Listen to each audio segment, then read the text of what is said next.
Hello friends, जैसे कि आप देख रहे हैं मैंने एक फ़र्म बना रखी है नई आनंद ट्रेडर्स के नाम से। ठीक है, फ़र्म का नाम है आनंद ट्रेडर्स। अब जैसे कि आप देख सकते हैं ये फ़र्म अभी नई फ़र्म बनाई हुई है, न्यू फ़र्म है ये मेरे लिए जो मैंने बनाई है यहाँ पर। तो आज हम जानने वाले हैं इनकी डिटेल्स के बारे में। तो जैसे कि आप जान लें F1 ऑलरेडी टैली ERP 9 में भी रहती है और आपके 7 में भी है। देन अभी आपके प्राइम में भी आई है। ठीक है, तो यहाँ पे कौन कौन से ऑप्शंस होते हैं, आप कौन कौन से ऑप्शंस यहाँ पे बढ़ा सकते हैं, उसके लिए यहाँ पे बात करने वाले हैं टैली प्राइम के इस आज की वीडियो में। तो आप यहाँ पे देखेंगे कि आपको यहाँ पे मिल जाएंगे काफ़ी फीचर्स। अगर आपको अपने फीचर्स और बढ़ाना है तो आप यहाँ पे येस कर सकते हैं। देन उसके बाद एक और आता है यहाँ पे ऑप्शन शो ऑल फीचर्स, तो यहाँ पे भी आप येस कर दीजिए तो आपको और जो आपके फीचर्स हैं या फिर जो आपके और फंक्शंस हैं वो आपको यहाँ पे देखने के लिए मिल जाएंगे। तो हम सबसे पहले चलते हैं अकाउंटिंग में। तो यहाँ पर अकाउंटिंग में आपको मिलेगा यहाँ पे मेंटेन अकाउंट्स के नाम से। अब मेंटेन अकाउंट जो होता है, अगर आपको खाली अपने अकाउंट्स मेंटेन करने हैं विदाउट इन्वेंट्री वाइज, तो उस केस में आप यहाँ पे यस कर सकते हैं। और इनेबल बिल वाइज एंट्री, आपको जो बिल वाइज एंट्री रखनी है तो उसके लिए भी आप यहाँ पे यस कर सकते हैं। अगर आपका काम मैन्युफैक्चरिंग का है या फिर कॉस्ट सेंटर टाइप का कुछ है, मतलब कॉस्ट जिसमें आप मैन्युफैक्चरिंग बनाते हैं या कोई मटेरियल तैयार करते हैं, तो उस केस में आप यहाँ पे कॉस्ट में यहाँ पे यस कर सकते हैं। ठीक है, नहीं तो अदरवाइज़ यहाँ पे आप नो ही रहने दें तो बढ़िया है। उसके बाद आपका अगला आता है इनेबल इंटरेस्ट कैलकुलेशन। अगर आपको यहाँ पे इंटरेस्ट कैलकुलेशन भी करनी है तो यहाँ पे आप यस कर सकते हैं। अब पहले टैली ERP 9 में ना शायद नहीं थे ये ऑप्शन, बट प्राइम में ये विजिबल कर दिया है। ठीक है, अब आते हैं इन्वेंट्री फंक्शन में। आप यहाँ पे मेंटेन इन्वेंट्री, अगर आपको अपनी जो अकाउंटिंग करनी है वो विद इन्वेंट्री मतलब स्टॉक में करनी है, तो आप यहाँ पे मेंटेन इन्वेंट्री ऑप्शन को यूज़ करके अपनी जो की अकाउंटिंग है वो इन्वेंट्री में कर सकते हैं। ठीक है, इन्वेंट्री मतलब आपको स्टॉक में आइटम पता करना हो कि कौन सा स्टॉक में कितना आइटम बचा हुआ है या फिर आपका कितना स्टॉक बचा हुआ है, तो उस केस में ये अकाउंटिंग ऑप्शन यूज़ होगा। ठीक है, उसके बाद इंटीग्रेट अकाउंट्स विद इन्वेंट्री, मतलब अकाउंट्स और इन्वेंट्री अकाउंट दोनों चाहिए हो तो उस केस में आपको ये यस करना पड़ेगा। अगर आपके प्राइस लेवल्स डिफरेंट हैं, ठीक है, कहीं कहीं पे ऐसा होता है कि जो प्रोडक्ट होते हैं उसके प्राइस लेवल डिफरेंट भी होते हैं। ठीक है, तो उस केस में आप यहाँ पे यस कर सकते हैं, नहीं तो आप यहाँ पे नो रहने तो बढ़िया है। अगर आपका काम ऐसा है जिसमें कि जो गुड्स है वो एक्सपायर हो जाता है, जैसे मेडिसिन हुआ, फूड हुआ, या आपका कोई खाद या बीज का ऐसा कोई बिजनेस है, तो उस केस में आप यहाँ पे यस करके तो आपको एक ऑप्शन मिल जाएगा स्टॉक क्रिएट करते समय आपकी एक्सपायरी डेट लिखने के लिए उसमें। ठीक है, नहीं तो वैसे आप नो करेंगे अगर आपका कोई भी ऐसा बिज़नेस नहीं है या ऐसी उसकी अकाउंटिंग नहीं कर रहे हैं बिज़नेस की जिसमें आपका एक्सपायरी डेट नहीं है। तो इनेबल जॉब ऑर्डर कॉस्टिंग, अगर आपको जॉब ऑर्डर पर वर्क मिलता है उस पर काम करने वाले हैं तो आप यहाँ पे यस कर सकते हैं, उसके लिए अलग वाउचर्स वगैरह आपको यहाँ पे मिल जाएंगे। अगर आपको कॉस्ट की जो आपकी आ रही है वो ट्रैक करनी है तो उस केस में आप यहाँ पे यस कर सकते हैं, या फिर आपको जॉब कॉस्टिंग के बारे में पता करना हो डिटेल में तो आप इस ऑप्शन को यूज़ कर वहाँ पे आप इजीली पता कर सकते हैं। यूज़ डिस्काउंट कॉलम इनवॉइस, ठीक है, अगर आपको अपने जो इनवॉइस जनरेट करते हैं उसमें डिस्काउंट कॉलम भी रेज करना है या फिर विजिबल करना है तो आप यहाँ से आप उसे विजिबल यहाँ से करा सकते हैं इस ऑप्शन की मदद से यस करके। ठीक है, use separate actual build quantity columns in invoice, इसका ऑप्शन का मतलब ये है अगर आप अपनी जो क्वांटिटी जो है वो अलग से सेपरेट दिखाना चाह रहे हैं कॉलम में, हालांकि जो आती है बिल में आपने देखा होगा कि आपने कितने क्वांटिटी लिए हैं जो भी अपने गुड्स लेके आते हैं या बेचते हैं उस केस में, तो यहाँ से उसको यहाँ से यस कर सकते हैं और उसे अच्छे से रिफ्लेक्ट भी करा सकते हैं अलग से। ठीक है, तो चलिए चलते हैं आप नेक्स्ट टैक्सेशन ऑप्शन पे। यहाँ पे आप enable goods and service tax, मतलब इसमें आप GST के तहत जो भी रूल्स दे रखे हैं जो भी हैं वो आप यहाँ से यस करके देख सकते हैं और उन्हें एक्टिवेट भी कर सकते हैं। फर्स्ट ऑफ ऑल आप यहाँ पर अपनी स्टेट, आपका अगर रजिस्ट्रेशन टाइप रेगुलर है तो रेगुलर, ठीक है, और मान लीजिए अगर आपका कंपोजिशन में है तो आप कंपोजिशन, या रेगुलर सेस है तो रेगुलर सेस में, जिसमें भी आपका रजिस्ट्रेशन है उसमें आप यहाँ पे कंबाइनेशन कर सकते हैं, उसी हिसाब से आपकी अकाउंटिंग यहाँ पे होनी चालू हो जाएगी। अब मेरा तो रेगुलर तो मैंने रेगुलर यहाँ पे चूज़ कर लिया है। अगर आपके जो SSC हैं वो अदर टेरिटरी नहीं हैं तो वो आप यहाँ पे आप, वैसे तो बहुत ही कम केस होते हैं इसमें यूनियन टेरिटरी होते हैं, नहीं तो ज़्यादातर नो ही रहता है ये। अगर आपके केस में हो तो आप इसे यहाँ पे यस कर सकते हैं। उसके बाद आपको अपना GST नंबर फिल करना है। मेरा स्टेट उत्तर प्रदेश है तो 9 है कोड, अगर आपका दिल्ली है तो 7, मुंबई है तो 27, गुजरात है तो आपका मतलब 24 है। तो इस तरह से आप यहाँ पे कर सकते हैं। राजस्थान है तो आपका 8 है और हरियाणा है तो आपका 6।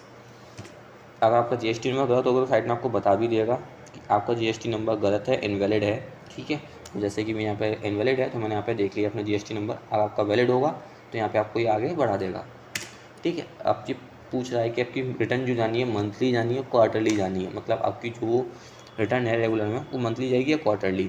तो आप उस हिसाब से यहाँ पे चूज़ कर सकते हैं, मंथली है तो मंथली, क्वार्टरली है तो क्वार्टरली, उसी हिसाब से आपकी ये रिपोर्ट जनरेट करेगा यहाँ पे। तो ठीक है, अगर आपने ई इनवॉइस जनरेट या फिर ई इनवॉइस का अपने पोर्टल ले रखा है गवर्नमेंट की तरफ से तो आप यहाँ पे से यस कर सकते हैं, जिससे आपकी ई इनवॉइस भी यहाँ से जनरेट हो जाएंगे डायरेक्टली। बट हालांकि यहाँ पे ई इनवॉइस का कुछ नहीं है तो हमने इसे नो कर दिया है। साथ ही साथ आपको यहाँ पे मिलता है ईवी बिल डिटेल्स। अगर आपको ईवी बिल वगैरह बनाने हैं तो यहाँ से आपको यहाँ पे मैंडेटरी जो फील्ड होते हैं तो ऑटोमेटिकली ही एक्टिव कर देगा और आपका ईवी बिल पे आपको जनरेट करा देगा। ठीक है, मतलब पोर्टल पे ले जाएगा ईवी बिल के, तो आप वहाँ पे आप आसानी से जनरेट कर सकते हैं। ठीक है, डेट ऑटोमेटिक यहाँ पे लिखी हुई आ रही है, आप चाहें तो इसे ऐसे कर सकते हैं अगर आपका ईवी बिल का सिस्टम नहीं है तो उस केस में। ठीक है, इसी तो नेक्स्ट आपका ऑप्शन आता है set alter company GST rate and other details. मान लो आपकी जो कंपनी है वो सर्विसेज देती है, मान लो कैप मतलब पेस्ट कंट्रोल है या फिर मोबाइल सर्विसेज ऐसी का है, तो आप उस केस में क्या करने वाले हैं, यहाँ पे अपना स्पेसिफिक डिटेल्स या फिर यूज़ जीएसटी क्लासिफिकेशन आप यहाँ पे भर सकते हैं। अब इसमें आप यहाँ पे HSN और उसका डिस्क्रिप्शन यहाँ पे लिख सकते हैं। ठीक है, देन अगर यहाँ पे आपको जीएसटी रेट वगैरह इफेक्टिव डेट भी जो है वो आपसे पूछ ली जाएगी कि आपका जीएसटी कब से लागू किया जाए, जो डेट आज की है उस डेट से या फिर आपका जो कंपनी स्टार्ट हुई तब से। तो हालांकि मुझे ऐसा कुछ यहाँ पे रखना नहीं है क्योंकि मेरे डिफरेंट होने वाले हैं HSN और जीएसटी रेट भी, तो मैंने यहाँ पे नॉन डिफाइन कर दिया है। सेम ऐसे यहाँ पे रहता है, अगर आप यहाँ पे स्पेसिफाई डिटेल हियर कर देते हैं तो आपको यहाँ पे उसका बताना होगा कि आपकी जो सर्विसेज हैं निल हैं, एग्जेम्प्टेड हैं या टैक्सेबल हैं, और अगर टैक्सेबल भी हैं तो कितने % टैक्स रेट पे हैं वो सब आपको डिफाइन करना पड़ेगा।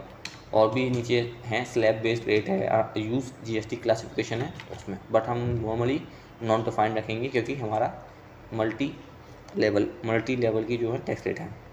आपके आते हैं इंटर स्टेट, जो अमाउंट दी गई ईवेल की वो 50,000 है तो ये वही रहेगी। आप चाहते से चेंज भी कर सकते हैं ईवेल बनाने के लिए, आप चाहते हैं कि मेरा ईवेल 20,000 बन जाए तो आप यहाँ पे 20,000 भी फिक्स कर सकते हैं। ठीक है, इंटर और इंटर स्टेट दोनों अलग अलग। इंटर स्टेट मतलब स्टेट के बाहर, इंटर स्टेट मतलब स्टेट के अंदर। तो ठीक है, यहाँ पे आप चूज़ कर सकते हैं कि value of invoice, value of taxable of exempted goods या वैल्यू ऑफ टैक्सेबल गुड्स। इस तीनों का मतलब है आपकी जो इनवॉइस अमाउंट आएगी उस पर 50,000 मानना है इसको, या फिर जो टैक्सेबल या एग्जेम्प्टेड जो भी होगी उन दोनों को मिला के या दोनों को 50,000 मानना है, या फिर खाली आपकी टैक्सेबल मतलब टैक्स से पहले की अमाउंट को 50,000 मानना है। जो हमेशा जो केस रहता है ईवील के लिए वो रहता है वैल्यू ऑफ इनवॉइस। ठीक है, 50,000। और यहाँ पे show GST advance for adjustment in transaction, अगर ट्रांजेक्शन को लेकर कुछ एडवांस चाहिए तो आप यहाँ से इसमें बना सकते हैं ऑप्शंस वगैरह। ठीक है, बट बेसिकली हम सभी इसे नो रखेंगे, जो समय आएगा उसी बेस पे हम इसे यूज़ करना आपको बताएंगे। देन आपको अगर TDS की डिटेल्स वगैरह भी इसमें रखनी है तो आप इसे येस कर सकते हैं, एंड सेम एज TCS के लिए भी। हालांकि वैट तो बंद हो जाएगा, मगर कुछ केसेस में भी वैट चल रहा है तो उस केस में वैट रखना हो तो आप यहाँ पे वैट का ऑप्शन भी यूज़ कर सकते हैं, वो भी इन्होंने हटाया नहीं है। यहाँ तक कि एक्साइज और सर्विस टैक्स दोनों, ये तीनों भी एबल किए गए हैं यहाँ पे। ठीक है, तो आप देख सकते हैं इन तीनों के लिए भी यहाँ पे जगह बनाई गई है प्राइम में। उसके बाद इनेबल ब्राउज़र एक्सेस रिपोर्ट, अगर आपको कहीं अपनी जो रिपोर्ट है वो कहीं पे देनी है ऑनलाइन तो आप यहाँ से दे सकते हैं, ये ऑप्शन है। तो यहाँ से आपने इसका कर रखा है और चाहें तो आप यहाँ से इसे बंद भी कर सकते हैं। अगर आपको अपना सर्वर या रिमोट एक्सेस टैली का प्राइम का कहीं और भी देना है तो आप यहाँ से यस करके उसे इनेबल कर सकते हैं, नहीं तो इसे नो ही करके डिसेबल भी रख सकता है। पेरोल वगैरह आपको मेंटेन करना हो तो यस कर लीजिए, नहीं तो कोई ऐसी ज़्यादा ज़रूरत नहीं है। ठीक है, और अदर लिंक वगैरह चाहिए आपको इसमें, मतलब QR कोड टाइप का, तो वो आप यहाँ कर सकते हैं। मल्टीपल एड्रेस हैं आपके वो, या मार्क मॉडिफाइड वाउचर्स, तो मॉडिफाइड वाउचर्स को आपको मार्क करना है तो उस केस में आप यहाँ पे यस कर सकते हैं। ठीक है, तो ये तो बेसिकली आपकी ऑप्शन होगा यहाँ पे।